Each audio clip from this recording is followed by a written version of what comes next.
స్తోత్రం కలుగునుగాక. నేను ఒక వ్యక్తి జీవితాన్ని మీకు పరిచయం చేస్తాను, జాగ్రత్తగా వినండి.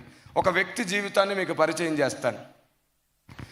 ఈ వ్యక్తి జీవితం ఎంత విరిగి నలిగిందంటే నేను మీకు పరిచయం చేస్తాను. ఎప్పుడైనా మీరు పిలిపించుకోండి ఇక్కడికి, ఎప్పుడైనా మీరు అతన్ని ఇక్కడికి రప్పించుకోండి. మీకు ఆ వ్యక్తి జీవితం ఈరోజు ఎంత గొప్పగా ఉందో మీకు అర్థమవుతుంది. అసలు ఆ వ్యక్తికి ఇంకెవరు సహాయం లేరు. తప్పకుండా ఇతడు ఎదుగుతాడనే నమ్మకం లేదు. అసలు బ్రతుకుతాడనే నమ్మకమే లేని జీవితాన్ని నేను మీకు పరిచయం చేస్తున్నాను. ఇద్దరు అన్నదమ్ములు, ఒకడు పెద్దవాడు, మరొకడు చిన్నవాడు. వాళ్ళ నాన్నగారు స్కూల్ హెడ్ మాస్టర్.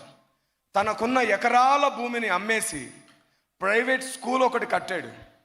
వాళ్ళ తాతగారు గవర్నమెంట్ స్కూల్ హెడ్ మాస్టర్. దాదాపుగా 18 గ్రామాలను దత్తత తీసుకున్నాడు వీళ్ళ నాన్నగారు.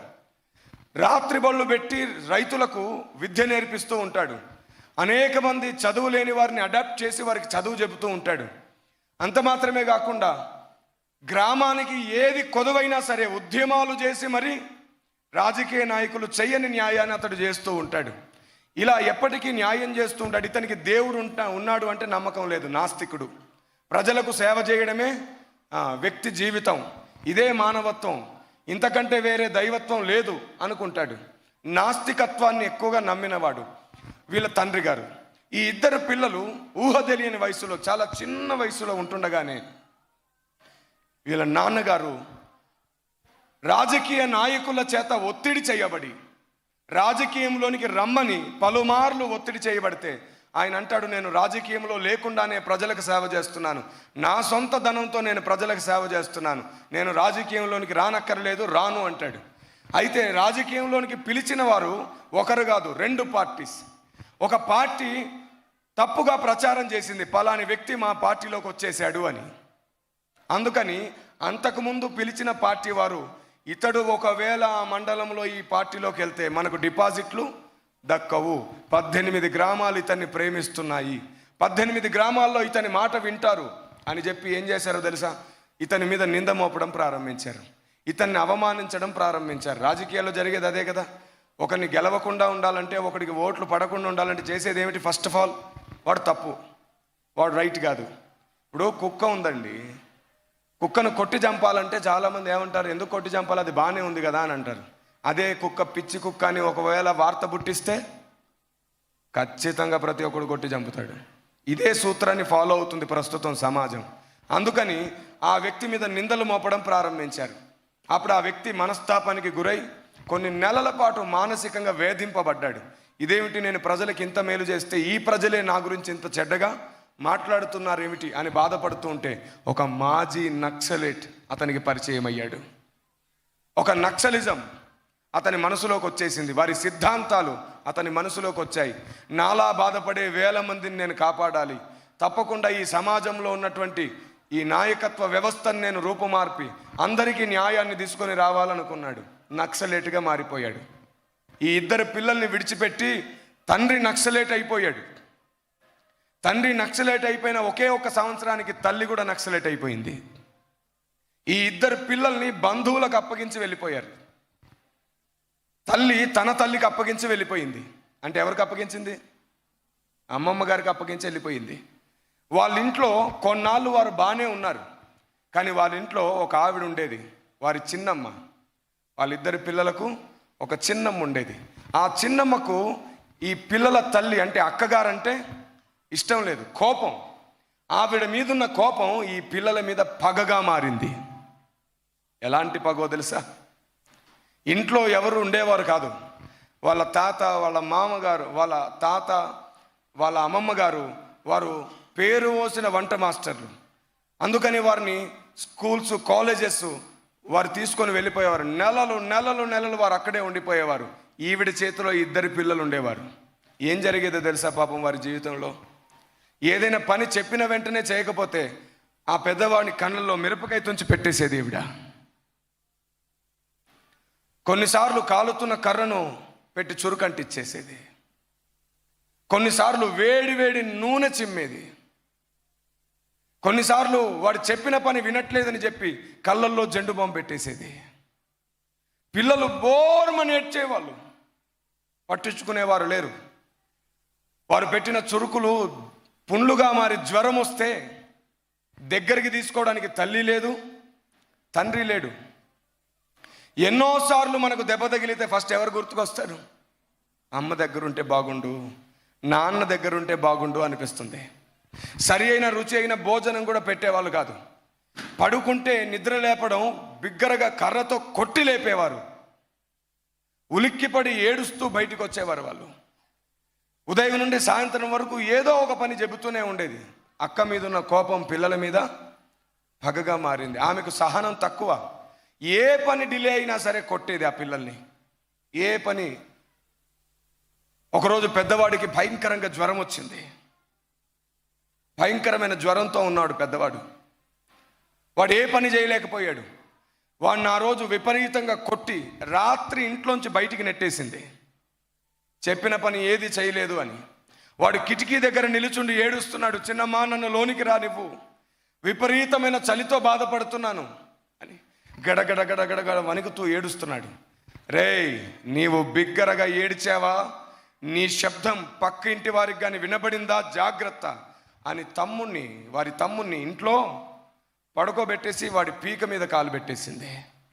వాడి గొంతు మీద కాలు పెట్టేసింది. నీవు కానీ ఏడ్చావా వీడి సస్తాడు, జాగ్రత్త.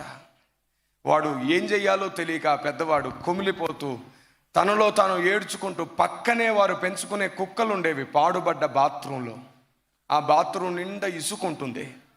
ఆ పాడుబడ్డ బాత్రూంలోనికి వెళ్ళిపోయి ఆ దగ్గరలో ఉన్న సంచులు వాడి మీద కప్పుకొని ఏడుస్తూ ఉంటాడు. అమ్మ, నన్ను ఎందుకు విడిచిపెట్టావు?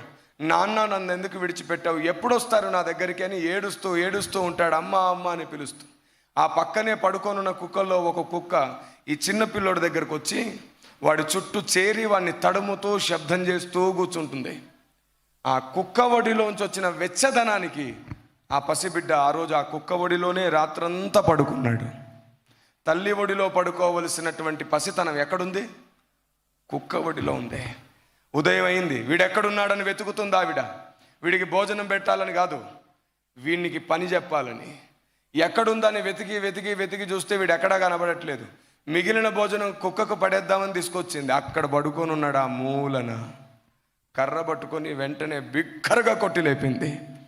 వాడు ఆ దెబ్బలకి ఉలిక్కిపడి లేచి బయటకు వచ్చేసి బోరుమని ఏడ్చేస్తున్నాడు. ఒక దగ్గర ముడుచుకొని కూర్చొని కొట్టొద్దు అని ఏడుస్తున్నాడు. అయినా కొడుతుంది ఆవిడ. ఇలాంటి జీవితం ఎప్పటికి బాగవుతుంది చెప్పండి?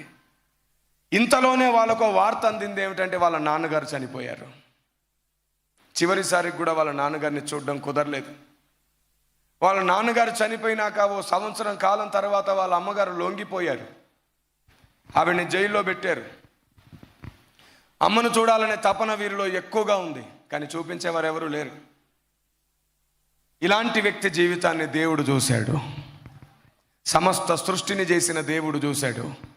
ఒక రాత్రి వీడు పడుకోనుంటే డైరెక్ట్గా నేరుగా పేరు పెట్టి పిలిచాడు దేవుడు. స్వరం నేరుగా అతన్ని దర్శించింది. ప్రతిసారి ఒకే మాట అతనికి వినబడుతుంది. నేను నీకున్నాను, నీవు నా సేవకుడవు, నేను నిన్ను ఉపేక్షింపక ఏర్పరచుకున్నాను, నేనే నీ తండ్రిని, నేనే నీ తల్లిని. అతడు ఎప్పుడు స్వరం విన్నా సరే అదే స్వరం వినబడుతుంది అతడికి. ఉలిక్కిపడి లేస్తున్నాడు, చుట్టూ అంతా చూస్తున్నాడు. ఆ స్వరం వింటే అతని ఒంటి నిండా ధైర్యం వచ్చేస్తుంది. అతని మనసు నిండా గొప్ప బలం కలుగుతుంది. ఎవరో నన్ను చాలా ఎక్కువగా ప్రేమించేవారు పిలిచినట్లుంది అనిపిస్తుంది. కానీ ఎటు చూసినా ఏ వ్యక్తి కనబడట్లేదు. కాలం అలా గడుస్తూ ఉంది. అప్పుడప్పుడు ఆ స్వరం అతన్ని దర్శిస్తూనే ఉంది. ఒకరోజు ఇతడు ఇంటి బయట కూర్చొని బాధపడుతున్నాడు, ఎప్పుడొస్తుంది మా అమ్మ అని. అంతలో ఒక అతను కొన్ని పేపర్స్ పంచుతూ ఆ వీధిలో కనబడుతున్నాడు. అతడు కొన్ని మాటలు మాట్లాడుతున్నాడు. అతడు ఏం మాట్లాడుతున్నాడో ఆ మాటలకు అనుకూలంగా ఇతడికి స్వరం వినబడిన స్వరంలోని కొన్ని మాటలు అతని మాటల్లో కూడా వినబడుతున్నాయి. వెంటనే ఇతడు పరిగెత్తుకుంటూ పోయి అతని దగ్గరికి వెళ్ళాడు. నువ్వు మాట్లాడుతున్న మాటలు లాంటి మాటలే నాకు వినబడుతున్నాయి, నాకు ఒకసారి దాని అర్థం ఏమిటో చెబుతావా అని అడిగాడు. ఏమిటి బాబు, ఏమిటి ఆ మాటలు అంటే, నేను రాసి పెట్టుకున్నాను చూపిస్తానని పరిగెత్తుకుంటూ వెళ్ళి ఓ చిన్న పేపర్ ముక్క తీసుకొచ్చాడు. దాని మీద పెన్సిల్తో ఇలా రాయబడి ఉంది: నేనే నీ తల్లిని, నేనే నీ తండ్రిని, నీవు నా సేవకుడవు, నేను నిన్ను ఏర్పరచుకున్నాను, నేను నిన్ను విడువను, నేను నిన్ను ఎడబాయను, బాబు ఈ మాటలు నీకెక్కడివి? నాకు అప్పుడు ఒక స్వరం వినబడుతుంది. ఆ స్వరం నాతో ఏం చెబుతుందో అదే నేను రాశాను ఇక్కడ. వెంటనే ఆ మాటలు విన్న వ్యక్తి మోకాళ్ళ మీద పడి అదే రోడ్డు పైన బోరుమని ఎడవడం ప్రారంభించాడు. బాబు, 25 సంవత్సరాల నుండి నేను ఏ స్వరం విందామని సేవ చేస్తున్నాను, ఆ స్వరమే నీకు వినబడింది. నీతో మాట్లాడింది ఎవరో కాదు, సాక్షాత్తు దేవుడే నీతో మాట్లాడాడు. ఈ సృష్టిని చేసిన దేవుడే ఆ మాటలు మాట్లాడాడు. ఆ దేవుడు ఎవరో కాదు, నజరేయుడైన యేసు అని మొట్టమొదటిసారి యేసు అనే మాట విన్నాడు ఆ బాలుడు. మొట్టమొదటిసారి యేసు అనే మాట విన్నాడు. అప్పుడు చెప్పాడు అతడు, ఈ కరపత్రం ఇచ్చి ఓ చిన్న బైబిల్ చేతికిచ్చి దీన్ని చదువు, నీతో మాట్లాడింది బైబిల్ దేవుడే. ఇంట్లోకి ఆ బైబిల్ తీసుకొని వెళ్ళిన తర్వాత ఆ ఇంట్లో ఉన్న వ్యక్తి ఆ బైబిల్ని బయటికి విసిరేసి ఆ పిల్లోడిని మరలా కొట్టి హింసించింది. ఎంత అద్భుతం అంటే దేవుడు ఈ వ్యక్తి జీవితంలో అంచలంచలుగా కార్యం చేయడం ప్రారంభించాడు. ఇతనికి 8 సంవత్సరాల వయసు ఉన్నప్పుడు మొట్టమొదటిసారి తన తల్లిని చూసే అవకాశం దొరికింది. 8 సంవత్సరాల వయసు ఉన్నప్పుడు తల్లి జైల్లో నుండి బెయిల్ పైన ఇంటికి వచ్చేసింది. కొడుకులను చూసి, ఇద్దరిని చూసి బిగ్గరగా హత్తుకొని ఏడవడం ప్రారంభించింది. తల్లి ప్రేమ అలా పొందుతున్నాడు. సరిగ్గా ఇతనికి 13 సంవత్సరాల వయసు వచ్చే సమయంలో దేవుడు ఇతనితో నేరుగా మళ్ళీ మాట్లాడాడు. నేను నిన్ను ఏర్పరచుకున్నాను, బూది గంతముల నుండి దాని కొనల నుండి పిలుచుకునిన వాడా, నీవు నా సేవకుడవు, నేను నిన్ను నా సేవకు పిలుస్తున్నాను అని. వెంటనే 13 సంవత్సరాల చిన్న వయసులో అతన్ని దేవుడు సేవకు పిలుచుకున్నాడు. ఈరోజు అతడు దేశ విదేశాలు వ్యాపించాడు. దేవునికి స్తోత్రం కలుగునుగాక. ఒకప్పుడు ఒంటరిగా ఉన్నాడు, ఈరోజు 1000 మందిగా మారిపోయాడు. ఒకప్పుడు తినడానికి సరిగ్గా ఏమీ లేదు, ఈరోజు 1000 మందికి పెట్టేవాడయ్యాడు. నేను ఆ వ్యక్తి పేరు మీకు పరిచయం చేస్తాను. తప్పకుండా ఇంకొకసారి మీరు ఆ వ్యక్తిని పిలిపించుకోండి. ఆ వ్యక్తితో చెప్పండి, అన్న మీ సాక్ష్యం విన్నప్పుడు మాకు ఒకటి అర్థమైంది, ఏమీ లేకుండానే దేవుని కొరకు ఇన్ని చేస్తున్నావే. తల్లి ఉంది నాకు, తండ్రి ఉన్నారు, నాకు అన్నదమ్ములు ఉన్నారు, బంధువులు ఉన్నారు, స్నేహితులు ఉన్నారు, ఆస్తిపాస్తులు ఉన్నాయి, ఇన్ని ఉన్నాయి. మేము తలుచుకుంటే దేవుని కొరకు ఎంత చేయగలమో మాకు అర్థమయ్యింది. నిన్నే దేవుడు వాడుకుంటే నన్ను కూడా దేవుడు వాడుకుంటాడని నాకు అర్థమైంది.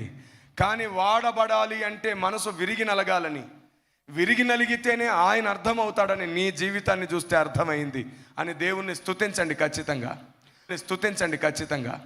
ఒకప్పుడు కుక్క ఒడిలో పడుకున్న దౌర్భాగ్యుడు ఇప్పుడు దేవుని ఒడిలో ఉండి అధికారికంగా వాడబడుతున్న మహాద్భాగ్యుడు ఎవరో కాదు, ఇదిగో మీ ముందు నిలబడి వాక్యం చెబుతున్నాడు.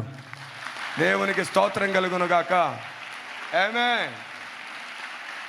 నేనే ఒకనాటి దౌర్భాగ్యుణ్ణి, నేనే ఈనాటి మహాద్భాగ్యుణ్ణి.